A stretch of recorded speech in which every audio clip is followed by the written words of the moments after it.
If Obama really had a Hawaiian birth certificate, we would have seen it by now. What's been misquoted a lot of times is the Hawaiian authorities, two individuals stated they saw his birth certificate and it's for real.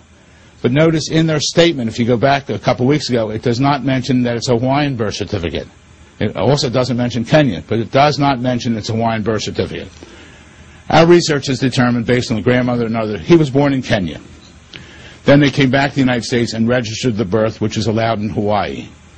By being born out of the country, any of you, any citizens of the United States, if you travel, if both parents are from the United States and you're out of the country on vacation, once you go through immigration, come back, your child is considered natural born. When only one parent is a United States citizen, you have to look at the law in effect at that time.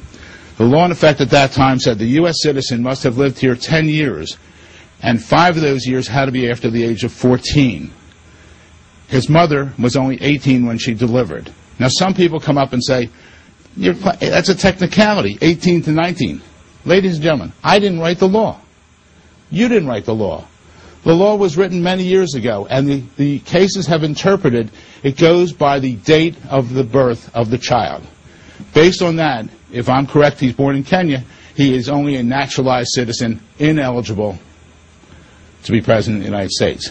Next, even if he's born in Hawaii, he loses his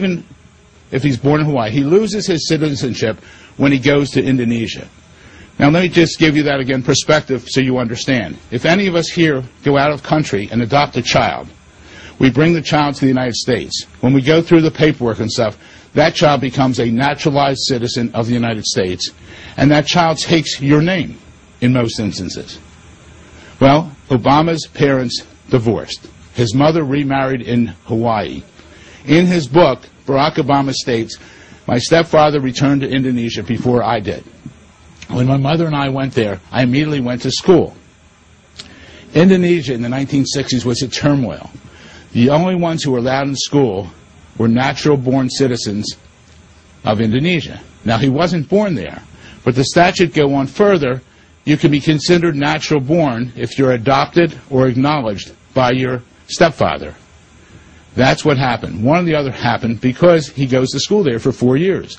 We have a copy of his school record, which is coming over again this afternoon. It's also on our website, obamacrimes.com, which shows his name, Barry Soetoro. It also states nationality, Indonesia, and religion, Islam. Now, at age 10, when he returns Mom sends him back to live with her parents at age 10. This is significant, ladies and gentlemen. One of two things occurred. He either went through immigration or didn't. Now, then how could he have gotten back? Well, how did he get to Indonesia? Perhaps on an Indonesia passport, the same passport he uses later in life at age 20. We'll discuss that in a minute. If he goes through immigration, which we don't believe, he would then have been given a certification of citizenship for the United States, through the United States State Department, through immigration, and would have stated naturalized, not natural born, because he was a natural child of Indonesia. And at that time, by the way, Indonesia did not provide for dual citizenship. If, on the other hand, and we think this is really what happened, we think if he didn't go through immigration, believe it or not, Barack Obama would be an illegal alien today. Not only not able to be president, but not able to be a United States Senator for the last 3 years from Illinois. And we really believe that's the case. Also, if Barack Obama did not change his name legally, his real name today would be Barry Soetoro. And we've asked for those documentations also. If it is, then it's perjury and fraud the past number of years using a different name. Remember, let me go back to my opening statement. He graduated Harvard Law School. We're talking about a very educated person. He was head of the Harvard Law Review. He taught constitutional law. You know, his wife is an attorney.